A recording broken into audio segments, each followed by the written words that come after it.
worried about your ears.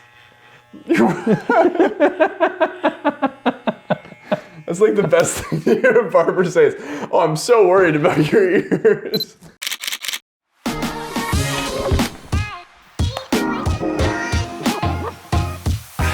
Oh my god. Oh my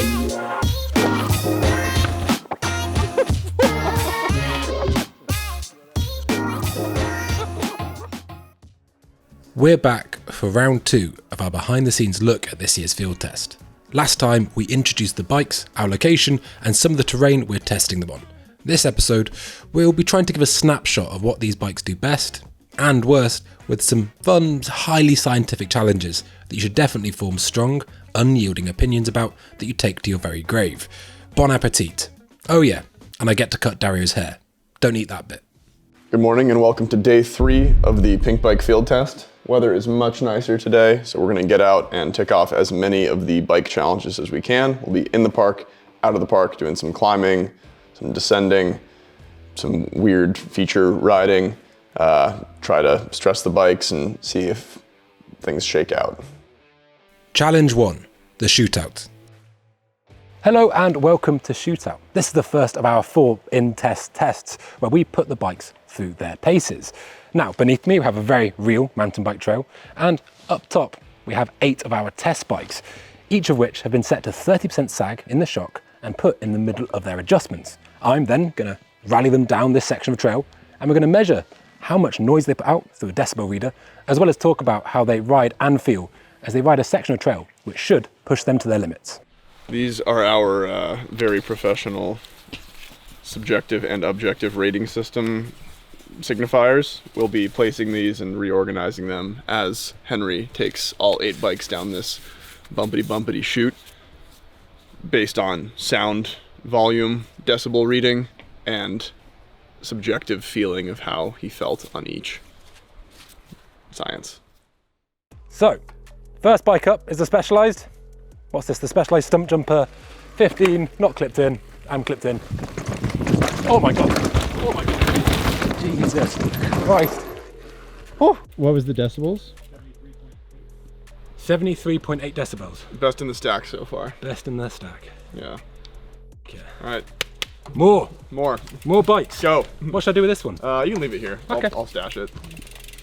Next up, we have the Transition Sentinel.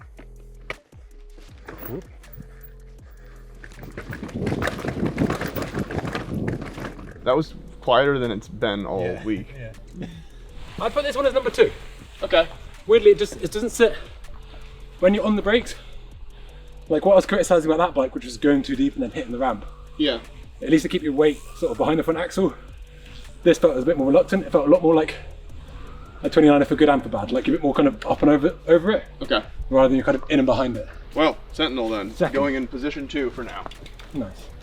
Next up we have the Spot Mayhem something or other. It's 140 something. Oh my god! Oh my god! That spring leaf! Does it do anything? So, I know I can't be talking coming down that. And I was thinking about it, like, don't say a word. I was so genuinely surprised. I couldn't stop exclaiming. What were you feeling? What was the surprise? What was I feeling? Yeah. Just, in a word, firm. All right, Mayhem 140, currently lowest spot on the ranking. So we just did the Spot Mayhem. Henry may have let out a little squeal of fear, and that might have read on the decibel meter. So it's part of the scientific figuring out we've got here. If a bike is noisier because you're yelling in fear, it's still a noisier bike. Okay, Rocky Mountain. It's not the Element. What's it called, Dario? It's the Instinct. I'll never learn.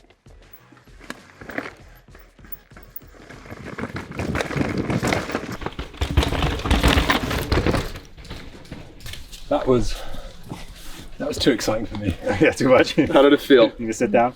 It just felt so active. And you're trying to gauge this thing that it's got a mind of its own. But then I'm still not even using that much travel because it's just ramping up. It's just like falling to the wall. It's just following its instincts. It's big, it's yellow, he's a lovely fella. It's the Canyon Spectral. Oh yes, that's way better. That was good. Yeah. It felt like a bike should. It felt damped. it felt like it used less travel. Well, actually, it looks like it used a lot, but it felt like it was quite like, felt it was riding quite high. Okay. And it felt like the travel was still there if you wanted it. Honestly, I would say it's maybe definitely sportier than the stump jumper, which on other sections of trail, I'd probably actually rather have the suspension feel. But if we're playing by the rules, the stump jumper did feel safer down here. This is a pretty fun little bike. However, there's the Spartan and the Troy, but Sparta was a city and Troy was a city. So this should be called the Trojan, or the Spartan should be called the Sparta. But the inconsistency is both baffling and infuriating. But etymology aside, I think this is an all right little bike by me. I've ridden it a fair bit. Simple, effective. And I'm not gripped by fear, which is a good sign. In we go. Oh.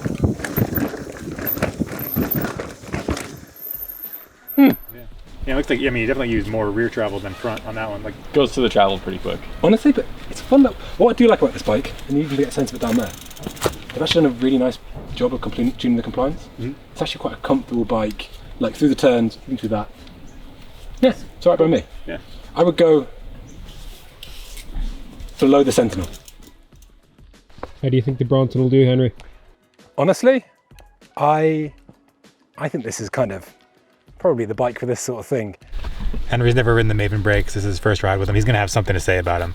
These ones are working great on this bike, but for him, I don't know. They'll say they're too strong or ungodly or jibbity jabbity.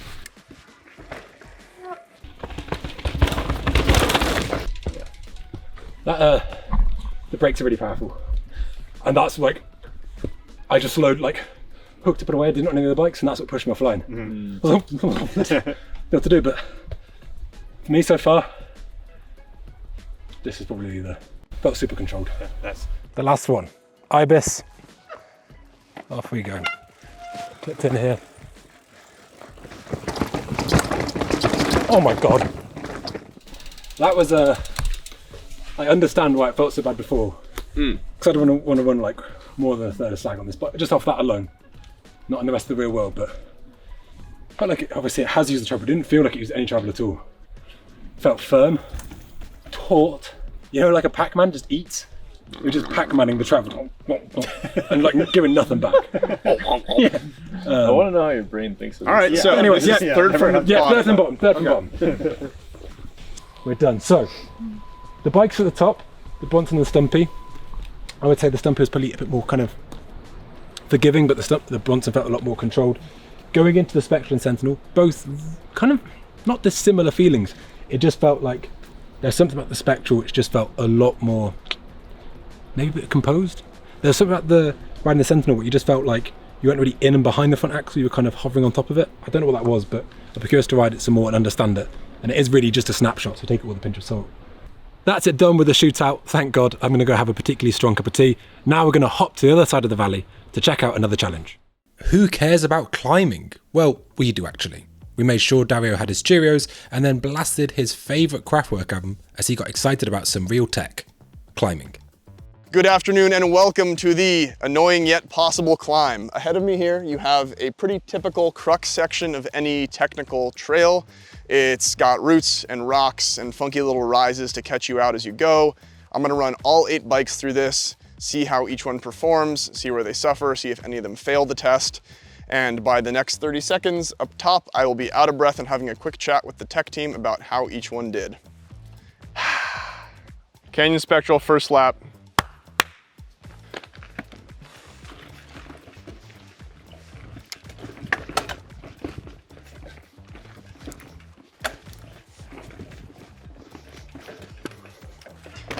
Whoa. Whoa. Hello. Oh, welcome to the top. All right, touch my special post. Welcome to the top. You made Thank it. you. Aboard the Spectral. It's #1 so far. That's so far, Yeah, guaranteed. 1-1. You were making good work of it. This bit looked... This is in a way the gnarliest little bit. It's kind of like off camber and loose. This bike has really good grip. What's next? Next, I don't know. I'll pick one out of the pile. you can pick one. They're in just a giant haystack at the bottom of the hill. Pick Oh, a there we go. This is fun. Troy. All right.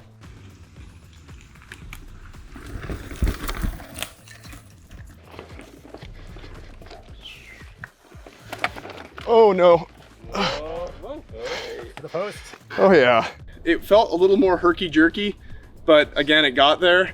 I think maybe something to do with the smaller rear wheel. It felt like I had to do a little bit more body English to get over all the humps. Yeah, you looked a little bit more kind of like bobbing and weaving rather than just like tracking straight through. The front end didn't track quite as well, which like part of it is like how much you're fighting the back a bit, but it didn't feel super laborious. It was just a bit harder than the Spectral.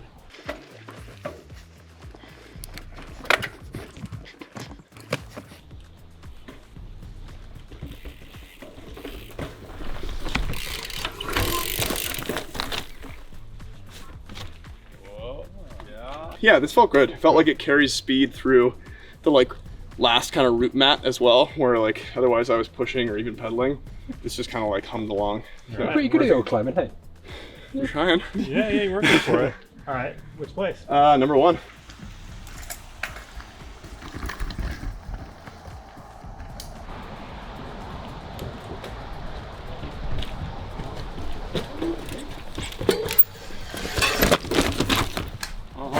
Oh no. Oh, first step. This was good. It had really good traction. Like nowhere was it struggling to keep the wheel on the ground. I'm gonna put it number 3. Cool. We got 4 more. Which one's next? Mayhem. Spot mayhem. I think it's gonna be number 1. Why? I've ridden it before. I cheated and I rode it, and it was a really good uphill. Uphill's its strong suit.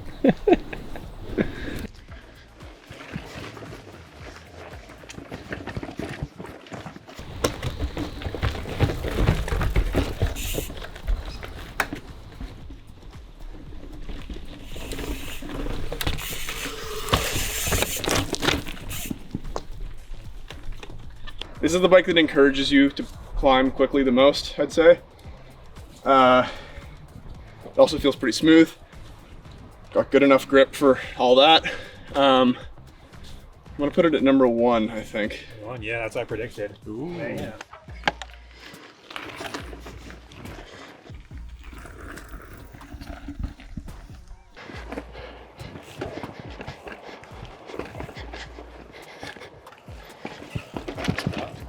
Okay.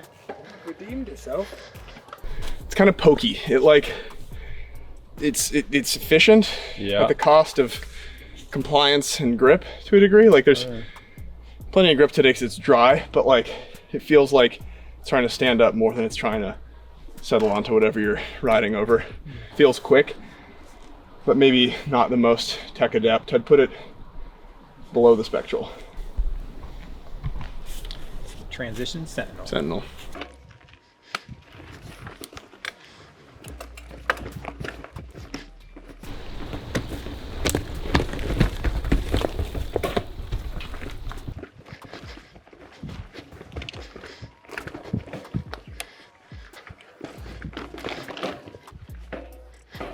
Oh. It feels like you can pedal through chunky stuff, but it also feels like you might have to. It doesn't sit into the stroke as much.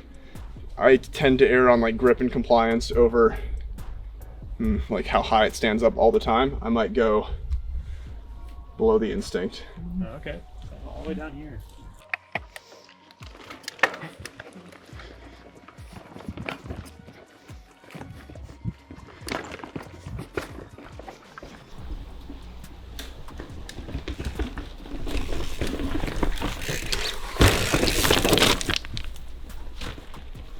This is great.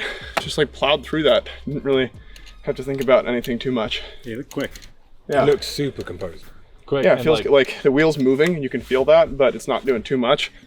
Just kind of hugging and keeping traction. It didn't feel like the smaller wheel was getting hung up on anything, so I'm a fan. I might put it number 3. Number 3, Bronson. That's it for climbing. They all can get up hills. Turns out.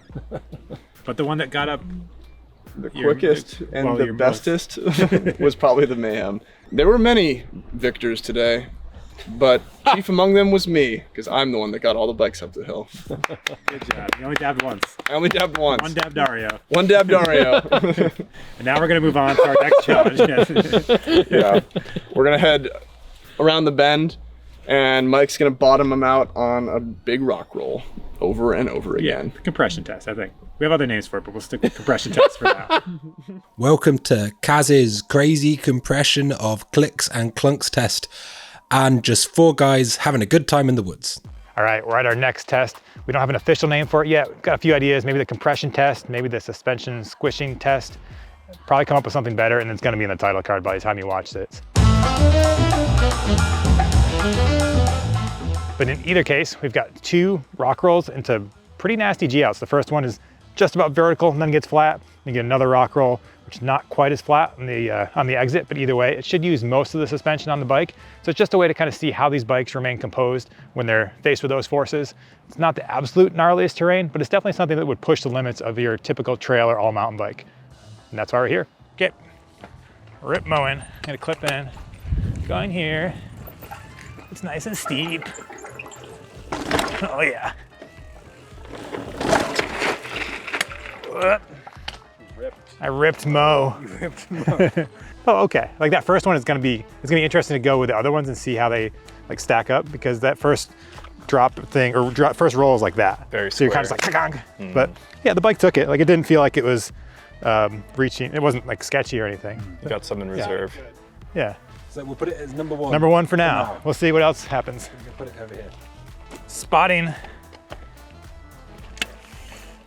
Going to the rock roll. Well, it feels okay.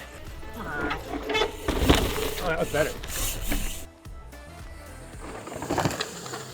That seemed even more quiet. This felt better than the Ritmo. Yeah, just like sucked it up nicer. And even the geometry, it's a little bit steeper and a little shorter and all that, but the bike itself just felt like kind of got through those G-outs better than the Ritmo did. Use like the middle of the travel more, eh? Yeah, I used all the travel in the front. This does have the hydraulic bottom out in this shock, so that could be doing a little bit like softening that blow potentially. So nice, yeah, but it felt pretty good. This will be first for now. First for now. Spectral. He doesn't respect the authority of the cards. I'm pretty sure we chose Spectral. He's a free spirit, baby. What's he on? He's on the Da Vinci. Rolling. Troy time.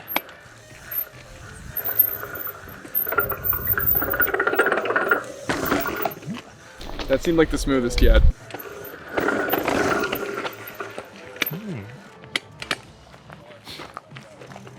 Guys, that seemed like the quieter and smoother. Yeah, I think that felt the calmest. Like it just kind of like, ba-dunk, ba-dunk. There was no big clanging, no rattling. We'll stick it at number 1 for now. Number 1. Yeah. Okay, now before, Kaz, we tried to do some showbiz razzmatazz and get you to select a card. Yeah. And then you completely ignored it. I know. People are distracting me, but they can roll by and then we'll just keep going.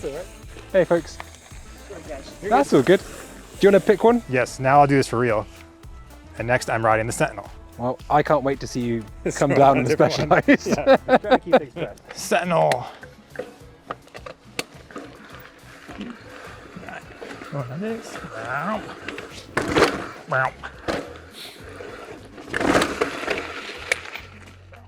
Okay. What happened there? Yeah, it was pretty good. It wasn't the best, though. It felt like, just felt a little bit more of each impact as you got to the bottom. Used travel pretty, like I felt like I used the right amount of travel. Again, this one has the hydraulic bottom out, so you don't get that harsh clang. But just felt like a little bit more feedback coming through the bike than the other ones. So this is getting harder. I'm gonna put it in third for now. Yeah, so Troy, Mayhem, Sentinel, above the Ritmo. Stump jumping. Down. Over here. Whoa. Yeah, that did it really well. Just kind of like, just boom, boom, boom, boom. Little 140 travel. Yeah, 145. Oh, okay. Yeah, 145 rear. Yeah, it felt nice. Like geometry again, pretty consistent. Doesn't feel like it's doing too much, but at the moment, I would put that in number 1 place. Oh, yeah, I think, right? What did I have for it? Yeah, I think that felt better than the Troy. And what's the next one? My next one will be this one, which is the Canyon Spectral. What are you gonna do?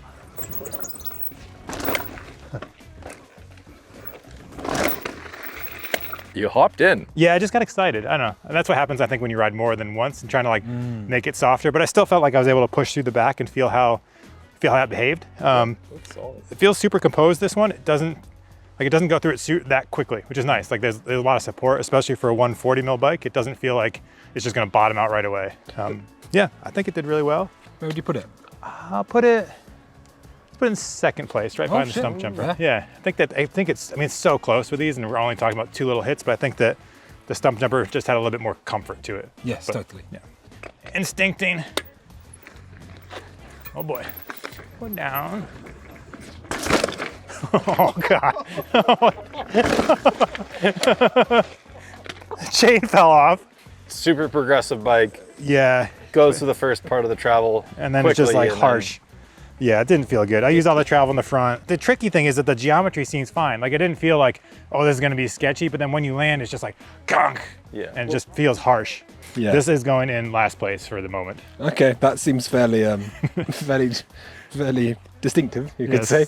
And Next up is the Bronson. next up, the Bronson.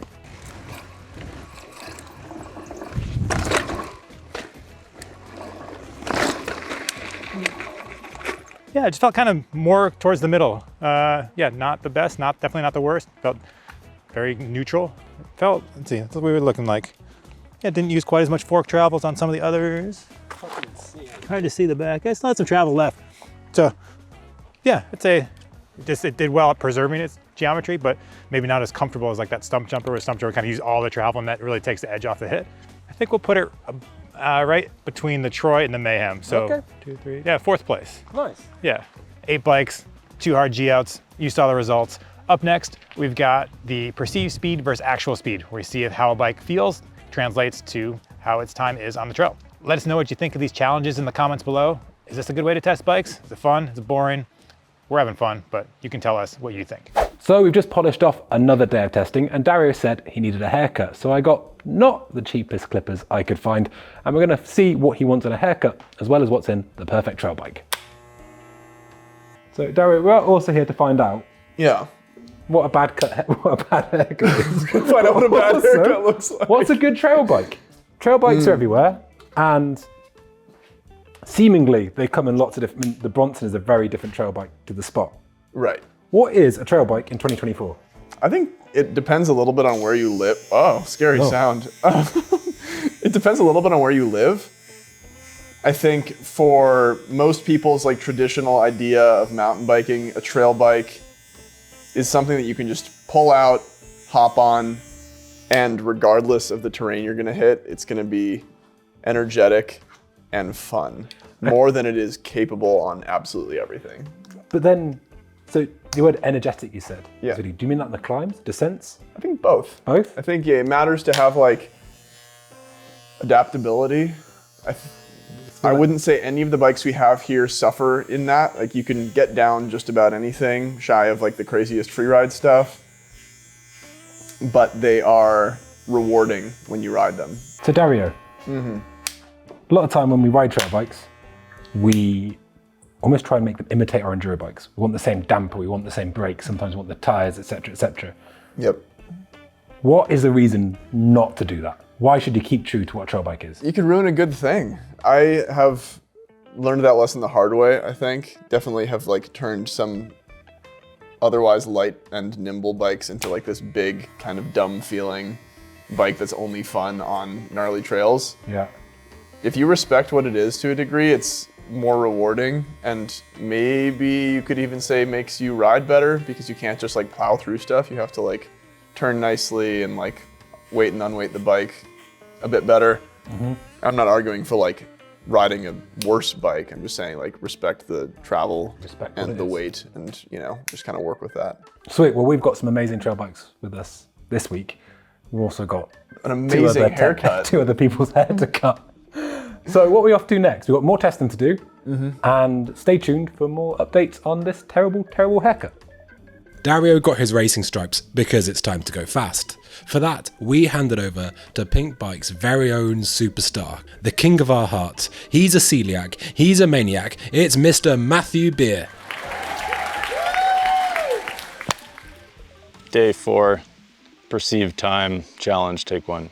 We're here at Shomer Shabbos. It's a tight, techie trail with some rocks, roots, some undulations. It's gonna be a good test for these bikes. I've set up all the bikes for my preferences. The tires are equal pressures. And what I'm looking for is the comfort and sort of ease of going fast. And we're gonna point out the distinctions between each of those bikes. In this challenge, I won't know any of the times until we're completely finished all 8 bikes.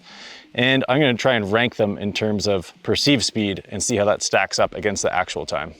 Welcome to this important test. Setting up for this has probably been one of the most tedious experiences of my life, but that's not the point. Dario's on the phone and he's going to give us a 3, 2, 1 go, and Matt's going to let it rip on the Ripmo.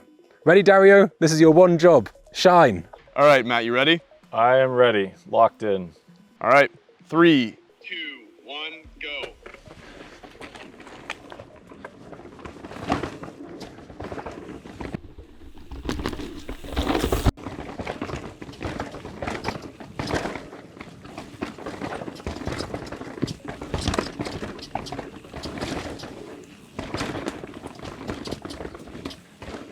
Chute Out.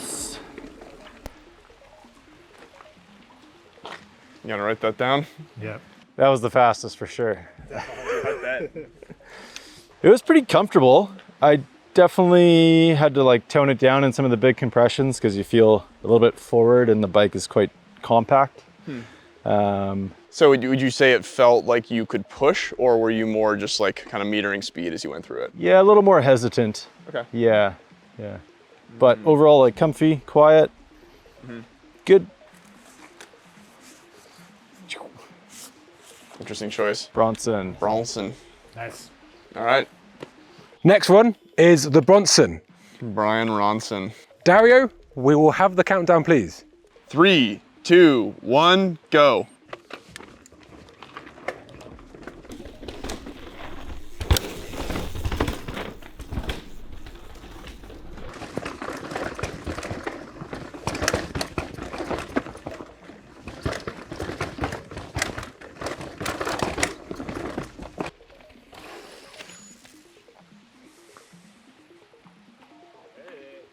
Oh yeah, that. Nice.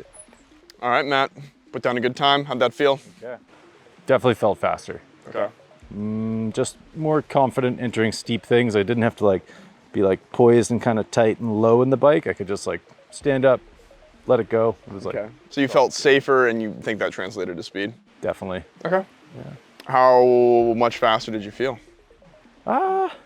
Maybe a couple seconds, handful of seconds. Okay. Yeah.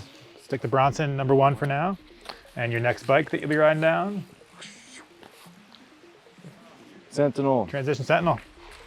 Can't do that one, it's at the bottom of the hill. We have 7 people and 8 bikes, so I'm gonna run down and grab the 8th bike at some point and do a little swip swap.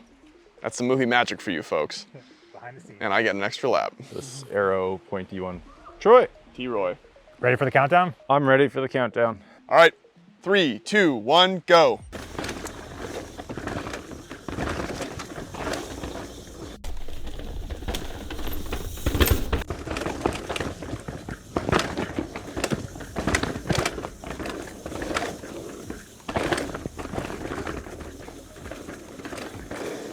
Woo! Bike number 3, how'd it feel? A little more comfortable than the Bronson, actually. All right. Yeah, a little like more supple out back. Maybe not as fast though. Okay, but just more comfortable. Do you think that translated to you being able to push more, or was it just like you're just cruising, you're having a good time? Yeah, I think if you're like just chilling, moderate pace, it's really good. When you start to push on those bigger hits, it didn't have the same kind of support in terms of geo and suspension as the Bronson. Okay. So, Where are you putting it? number 2.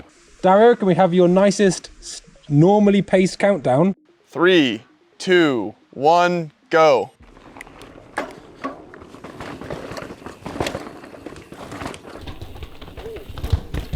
Getting a little out of shape. How was it? Yeah, very,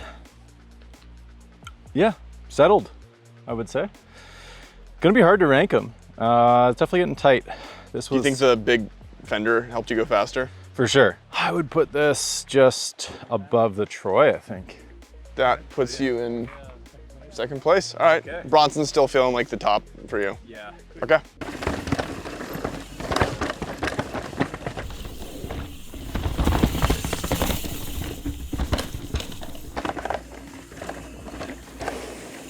Yeah, there was some mayhem out there. It's a little bit timid in the steeps, kind of like the Ibis. Okay. Were you making up for that elsewhere, you think? Yeah, it does carry a good bit of speed. It's maybe less comfortable as well than the Ibis, but it feels longer or just like has a bit more stability. I think I will place that in 4th right now. Okay, bump the Ritmo down 1. Yeah. Go. Alley, alley, alley.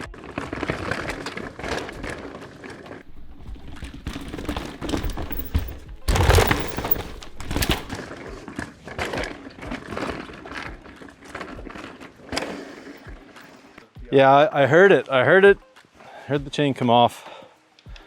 How'd that feel? Probably the most different in terms of the suspension. Just moves through the travel super quick. So when you're going fast or into those steep, chunky bomb holes, it just uses the first part of the travel really quick, which keeps it from getting like too steep. Like you feel like the front wheel stays ahead of you. And it is definitely a long bike. Yep. I would put that under the Troy, maybe. No, under the Mayhem. Okay. Yeah. Yeah. So, I think those first two are like maybe higher up, and then the Troy, the Mayhem, and the Instinct are going to be close. And the Ritmo is comfy, but I felt the most timid on it. okay.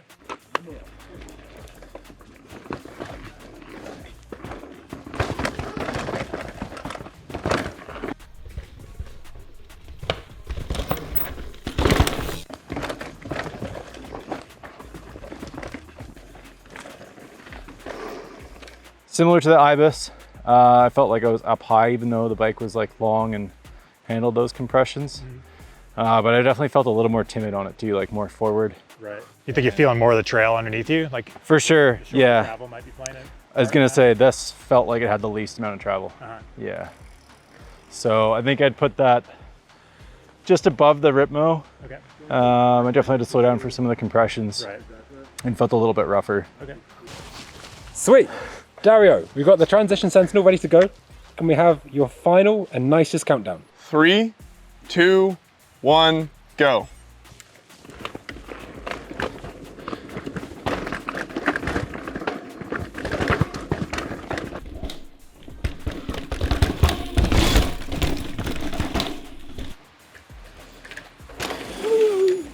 Number 8 in the bank. Does it stand out? Is there anything it does that felt different than any of the other ones, or they all start to just blend together in one big mush of things? No, it definitely stands out. It has sort of that like stance and poise, being up high and secure in between the wheels of the Bronson, but it's a little bit more supple, kind of like the Troy. And I think the 29 kind of helps get through some of those rooty mats a little better. Yeah. Okay. But it's still like a little bit unsettled at times too, like kind of, you go through a lot of travel. But, oh, okay. Not too dissimilar to the Instinct, but still better. Right. I'm gonna put it just above the Troy, third place, I think. Third place. See where it goes. Sentinel going in 3rd place, according to Matt. All right, Matt has run through all 8 bikes. He's got his perceived speed leaderboard right there, but we've got some real times for you. How far off do you think you are on stuff? Do you think you're like dead accurate? Do you think there's maybe some variance in there? I mean, trying to ride consistent, and Yeah. that level of speed sometimes blurs with like how scared you are. Sure. Yeah. But I think I ranked them accordingly. Number 8 was the Ritmo. Number 7 was the Bronson. Whoa. Number 6 was the Troy. Number 5 was the Sentinel. Number 4 was the Stumpy. Number 3 was the Instinct. Number 2 was the Spectral. And number 1 was the Spot. Yeah. The Spot kind of makes sense. I get that. Uh-huh. It is really reactive. It stays high in the travel. It rewards when you want to go fast. You can like push it and like it'll spring you through stuff. Yep. But it's a little more precarious. You feel a little bit up higher. Yeah. So that makes sense. It's but interesting that the shorter travel bikes ended up as your fastest ones in this. Yeah. Something about this track, maybe. It could be like a matter of just like the longer travel bikes were more comfortable and you were kind of just relaxed a bit more. I mean, obviously it's sub 2 second differences. It's really subtle, but yeah, I mean, you had Bronson as your fastest and it was the second to last. So. Yeah. Yeah. I mean, it felt safest then, I guess. Yeah. Which is, yeah. Something to be said. Yeah. Maybe on a longer track, that's where the Probably add up. taller, longer bikes with a bit more travel would sort of play to their strength. Yeah. And probably hitting the edge of the Bronson's limits would come later than like the edge of the Spot's limit. So you actually, if you're in a race scenario, pushing it, the Bronson might be might be more likely to make it across the finish line in one piece. Yeah. But yeah, interesting to kind of like see how it's almost flipped from what your perceived speed versus actual speed. And there's also like one sort of small, weird, flat uphill corner with a bunch of roots, and that's definitely where the shorter travel bikes just kind of like you're like pumping through that through things easier, and the more not like lethargic, but like the burlier bikes took a little bit more time to push them through. Cool. Interesting. That brings us to the end of our perceived versus actual speed test thing. We have some float planes and helicopters coming in, so we'll cut it there. So that's it for week 1 of our field test. I'm just having a very nice, relaxing bowl of cereal because Kaz says I'm not allowed to use the sharp kitchen implements without his supervision. But thank you very much for watching. Stay tuned for all the upcoming reviews and other stuff from field test. And thank you very much for watching. Now go back, minimize this window and do your bloody job because I know you're bloody well skiving.